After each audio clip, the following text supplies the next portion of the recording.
Assalamualaikum warahmatullahi wabarakatuh. Baiklah, perkenalkan nama saya Muhammad Yohansa Saputra, jurusan Perencanaan Wali Kota, Universitas Bung Hatta. Baiklah, langsung saja. Pengertian analisis biaya manfaat atau cost benefit analysis. Analisis biaya manfaat adalah suatu alat analisis dengan prosedur yang sistematis untuk membandingkan serangkaian biaya dan manfaat yang relevan dengan sebuah aktivitas atau proyek. Tujuan akhir yang ingin dicapai adalah secara akurat membandingkan kedua nilai manakah yang lebih besar. Selanjutnya, dari hasil perbandingan ini, pengambilan keputusan dapat mempertimbangkan untuk melanjutkan suatu rencana atau tidak dari sebuah aktivitas, produk, atau proyek, atau dalam konteks evaluasi atas sesuatu yang telah berjalan, adalah menentukan keberlanjutannya. Kelebihan dan kekurangan. Beberapa kelebihan analisis biaya manfaat adalah biaya dan manfaat diukur dengan nilai uang, sehingga memungkinkan analisis untuk mengurangi biaya dari manfaat. Lalu analisis biaya manfaat memungkinkan analisis melihat lebih luas dari kebijakan atau program tertentu dan mengaitkan manfaat terhadap pendapatan masyarakat secara keseluruhan. Lalu analisis biaya manfaat memungkinkan analisis membandingkan program secara luas dalam lapangan yang berbeda. Lalu kekurangannya adalah tekanan yang terlalu eksklusif pada efisiensi ekonomi, sehingga kriteria keadilan tidak dapat diterapkan. Nilai uang tidak cukup untuk mengukur daya tanggap atau responsif karena adanya variasi pendapatan antar masyarakat. Lalu yang ketiga, ketika harga pasar tidak tersedia, analisis harus membuat harga bayangan atau shadow price yang subjektif sifatnya. Tahapan CBA. Menurut Lawrence dan Mears, tahapan dasar dalam melakukan analisisnya manfaat secara umum meliputi A. Penetapan tujuan analisis dengan tepat. Sebelum data dikumpulkan, penentuan tujuan analisis menjadi vital.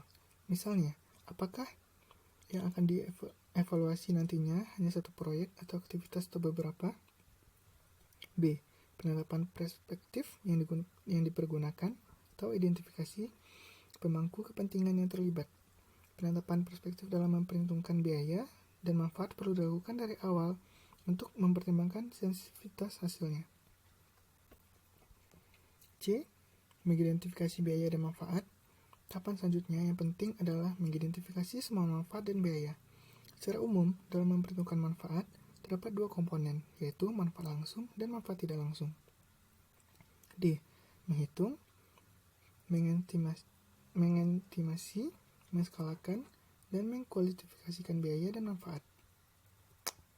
Setelah komponen biaya dan manfaat diidentifikasi pada tahap sebelumnya, mengkuantifikasikan dalam suatu moneter, atau jika memungkinkan, atau menskalakan beberapa item yang tidak memiliki satuan kuantitatif dan selanjutnya dihitung untuk seluruh nilai yang satuannya sama menjadi total biaya dan manfaat. Memperhitungkan jangka waktu atau discount factor. Discount factor adalah nilai pengurang dalam masa sekarang dari manfaat dan biaya yang akan terjadi pada periode masa yang akan datang. Penggunaan discount factor sangat penting jika benefit dan biaya muncul lebih dari satu periode dan untuk memperhitungkan ketidakpastian.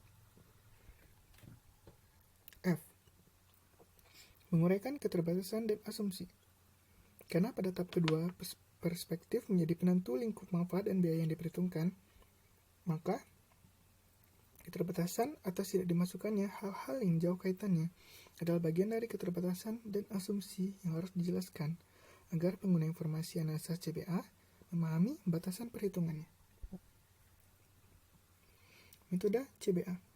Pada dasarnya, untuk menganalisis efisiensi suatu proyek, langkah-langkah yang harus diambil adalah: pertama, menentukan semua manfaat dan biaya dari proyek yang akan dilaksanakan, lalu menghitung manfaat dan biaya dalam nilai uang, dan yang terakhir, menghitung masing-masing manfaat dan biaya dalam nilai uang sekarang. Metode-metode untuk menganalisis manfaat dan biaya suatu proyek yaitu metode Payback Period atau PP, metode Net Present Value atau NPV, Internal Rate of Return atau IRR, dan perbandingan manfaat biaya atau Benefit Cost Ratio atau BCR. Yang pertama, metode Payback Period atau PP. Metode ini mencoba mengukur seberapa cepat investasi bisa kembali. Karena itu, satuan hasilnya bukan persentase, tetapi satuan waktu seperti bulan, tahun, dan sebagainya. Karena model ini mengukur berapa cepat suatu investasi bisa kembali, maka dasar yang diperlukan adalah aliran ke kas atau cash flow. Metode NPV atau nilai bersih sekarang, metode ini menghitung selisih antara nilai sekarang investasi dengan nilai sekarang penerimaan kas bersih di masa yang akan datang. Untuk menghitung nilai sekarang tersebut perlu ditentukan terlebih dahulu tingkat bunga yang dianggap relevan. Analisis ini dapat dihitung menggunakan rumus sebagai berikut. Lalu selanjutnya, metode NPB atau nilai bersih sekarang. Proyek yang efisiensi adalah proyek yang manfaatnya lebih besar daripada biaya yang diperlukan. Nilai bersih suatu proyek merupakan seluruh nilai dari manfaat proyek dikurang dengan biaya proyek pada tahun yang bersangkutan. Rumus perhitungannya adalah sebagai berikut. Lalu, metode IRR atau Internal Rate of Return. Dengan metode ini, tingkat diskonto dicari sehingga menghasilkan nilai sekarang. Suatu proyek sama dengan 0. Rumus yang digunakan adalah sebagai berikut. Proyek yang mempunyai nilai IRR yang tinggi yang mendapat prioritas.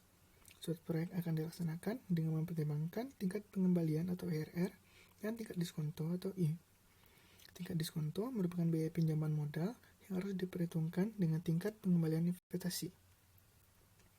Investor akan melaksanakan semua proyek yang mempunyai IRR lebih besar daripada diskonto dan tidak melaksanakan investasi pada proyek yang harga IRR lebih kecil daripada diskonto. Lalu metode perbandingan manfaat dan biaya atau BCR. Dengan kriteria ini, maka proyek yang dilaksanakan adalah proyek yang mempunyai angka perbandingan lebih besar dari 1.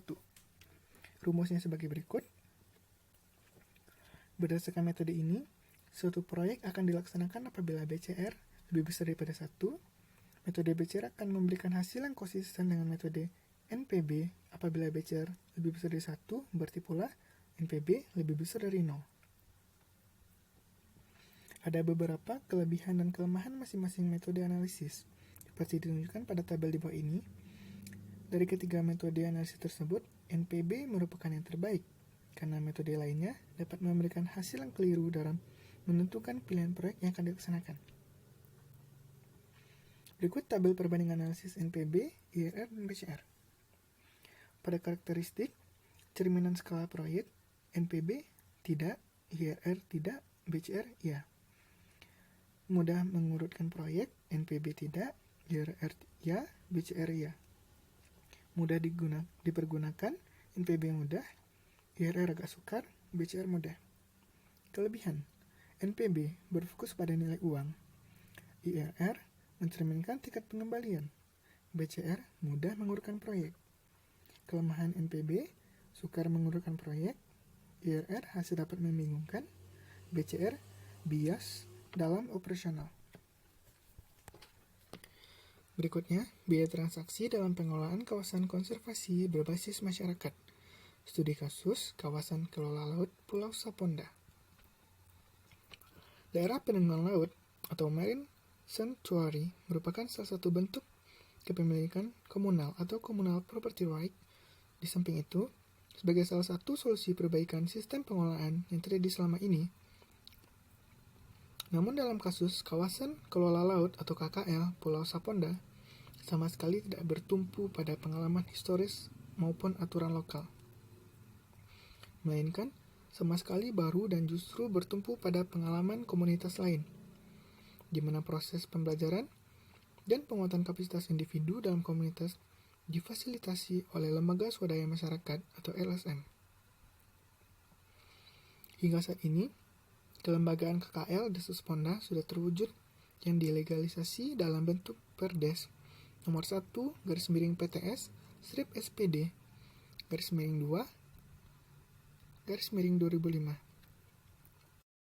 Sebuah kelembagaan di dalamnya termasuk batas jurisdiksi, hak kepemilikan, dan tata aturan. KKL merupakan suatu bentuk kelembagaan yang telah dibentuk oleh masyarakat.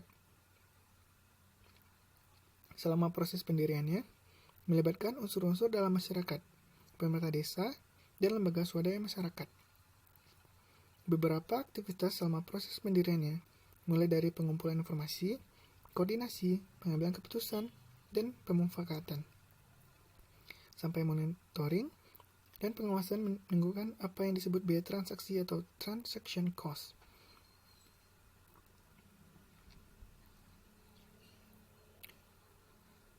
Biaya transaksi pengelolaan KKL Polos Ponda mengidentifikasi biaya transaksi sebagai ongkos negosiasi, mengukur, dan menegakkan kesepakatan. Mengelompokkan biaya transaksi dalam komanajemen perikanan menjadi 3 kategori, yaitu pertama biaya informasi, kedua biaya pengambilan keputusan bersama, dan yang ketiga biaya operasional bersama. Kategori pertama dan kedua merupakan biaya transaksi sebelum kegiatan kontrak atau ex ante transaction cost. Sedangkan kategori ketiga merupakan biaya transaksi sesudah kegiatan kontrak atau ex post transaction cost.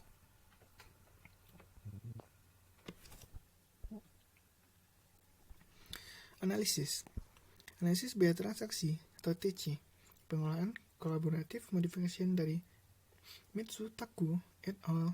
2005. Persamaan yang dipergunakan untuk biaya transaksi adalah rumusnya sebagai berikut. Rasio masing-masing komponen biaya transaksi terhadap total biaya transaction dihitung dengan menggunakan rumus sebagai berikut.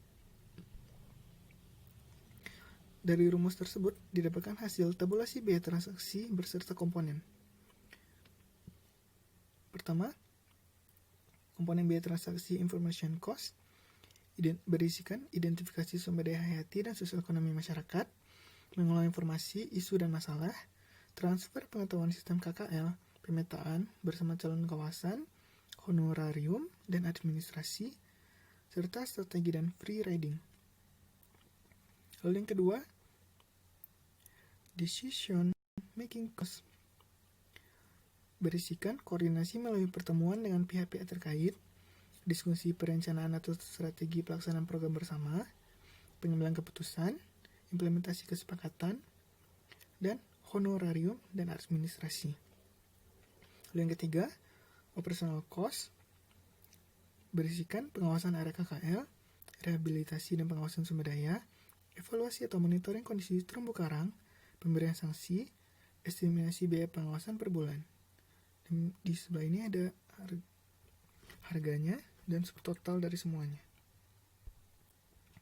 Pembahasannya, informational cost atau TC1, biaya pencarian informasi meliputi biaya identifikasi sumber daya hayati dan sosial ekonomi masyarakat, mengelola informasi, isu dan masalah, transfer pengetahuan tentang kawasan konservasi, pemetaan bersama calon kawasan, honorarium personel, serta biaya strategi. Tabel sebelumnya memperlihatkan fluktualisasi pencarian informasi sumber daya berkisar antara Rp0 hingga Rp12 juta. Biaya transaksi mencapai nilai Rp0 pada September 2003. Hal ini disebabkan karena tidak ada aktivitas pendamping yang dilakukan oleh NGO pendamping pada saat bulan Ramadan. Selain itu, bulan tersebut merupakan awal musim banyak ikan dan hampir seluruh warga desa turun ke laut untuk menangkap ikan. Terlihat bahwa komposisi total biaya pencarian informasional adalah 37% atau sekitar Rp79.354.000 dari estimasi total biaya transaksi sebesar Rp214.252.500. Karena setiap pembuatan konsensus atau kesepakatan juga perlu banyak informasi. Komponen-komponen biaya tersebut masih dapat dibagi lagi dalam beberapa bentuk kegiatan yang rinciannya dapat dilihat pada lampiran sebelumnya. Berikutnya, Collective Decision Making Cost atau TC2. Fluktuasi mengenai biaya pengambilan keputusan ditandai dengan garis biru. Komponen penyusun biaya pengambilan keputusan terdiri dari biaya koordinasi, biaya diskusi perencanaan, dan strategis pelaksanaan program, biaya pengambilan keputusan, biaya implementasi, hasil keputusan, dan biaya personel. Pada fase TC2, aktivitas pertemuan, baik secara formal maupun non-formal, lebih rutin dilakukan dalam upaya menggalang dukungan dalam bentuk pengambilan keputusan. Pada fase ini, tercapai suatu kesepakatan yang diwujudkan dalam bentuk peraturan desa tentang Kelola Laut Desa Saponda. Biaya transaksi TC2 tertinggi dicapai pada bulan Mei 2005. Hal tersebut disebabkan karena adanya pertemuan multi pihak, baik pemerintah desa, kecamatan, hingga pendamping, dan Dinas Kelautan dan Perikanan, serta perwakilan dari desa tetangga dalam rangka sosialisasi program kawasan kelola laut di Desa Saponda. Selain itu, jumlah warga turut terlibat dalam pengambilan keputusan relatif banyak, sehingga biaya untuk mengadakan pertemuan dan alokasi waktu menghadiri pertemuan cukup besar. Secara akumulatif, biaya pengambilan keputusan bersama merupakan komponen terbesar dari biaya transaksi, yaitu sebesar Rp94.418.500. Rasio biaya pengambilan keputusan adalah 44% dari total biaya transaksi. Lalu yang terakhir, operational cost TC3. Biaya operasional terdiri dari biaya pengawasan area KKL, rehabilitasi, dan perawatan sumber daya, evaluasi dan pengawasan zona inti, pemberian sanksi, dan resolusi konflik. Rasio biaya operasional sekitar 19% dari total biaya transaksi. Komponen terbesar dari biaya operasional adalah biaya rehabilitasi dan perawatan sumber daya, atau 14% dari biaya transaksi. Kegiatan rehabilitasi yang dilakukan adalah penanaman karang dan pembuatan artificial reef, tentunya secara partisipatif. Komponen biaya operasional terbesar kedua adalah biaya pengawasan, atau sekitar 1,6% dari biaya transaksi. Gambar tabel tadi memperlihatkan kecenderungan stabilnya biaya transaksi pada tahun-tahun berikutnya. Hal ini terkait erat dengan aturan yang sudah terbentuk. Aktivitas-aktivitas yang menekan biaya transaksi seperti pelanggaran aturan, eksekusi, dan pemberian sanksi sudah tidak terjadi. Meskipun tugas pengawasan diserahkan kepada kelompok lestari lingkungan, namun partisipasi aktif masyarakat tetap dibutuhkan. Rasa memiliki terhadap kawasan yang dilindungi serta kepatuhan warga terhadap hal-hal yang telah disepakati cukup memberikan dampak terhadap rendahnya biaya transaksi. Dengan demikian, biaya operasional pengawasan cenderung relatif lebih kecil daripada tahun-tahun berikutnya. Aksi bersama pengelolaan sumber daya oleh suatu komunitas akan menurunkan biaya transaksi dalam pengawasan dan penegakan aturan. Karena adanya interdependensi antara anggota komunitas. Dari segi kelembagaan, perubahan kelembagaan ke arah pengelolaan berbasis masyarakat akan berhasil jika perubahan tersebut dapat mengontrol sumber interdependensi antara individu, antar kelompok masyarakat dalam hubungannya dengan komoditas sumber daya laut yang dimanfaatkan atau dihasilkan. Sumber interdependensi merupakan karakteristik inherent atau yang melekat pada komunitas sumber daya ikan. Sumber interdependensi tersebut timbul dari permintaan yang tidak dibatasi atau unrestricted demand terhadap sumber daya ikan yang terbatas. Pada akhirnya, menjadi pendorong bagi eksploitasi berlebihan dan dari sumber daya tersebut. Dalam kasus ini, nelayan dengan alat tangkap jaring dan pancing harus bersaing dengan para pengguna bom dan cyanida untuk menangkap ikan, maksimalkan manfaat yang diperoleh dari eksploitasi sumber daya tersebut. Sementara itu, kerugian dari rusaknya habitat terumbu karang tersebut berakibatkan pada berkurangnya stok ikan harus ditanggung bersama oleh setiap individu yang memanfaatkan sumber daya tersebut. Terakhir, kesimpulan, keragaman atau performance pengelolaan kawasan kelola laut atau KKL di Pulau Saponda tinjau dari aspek biaya transaksi menunjukkan pencapaian keberlanjutan pengelolaan kelembagaannya. Pengelolaan KKL dapat dikatakan efisien jika dilihat dari biaya transaksi atau pengawasan yang cenderung semakin kecil dan stabil pada tahun-tahun berikutnya. Sekian presentasi saya. Jika terdapat banyak kekurangan, saya mohon maaf. Wabillahi taufiq wal hidayah. Assalamualaikum warahmatullahi wabarakatuh.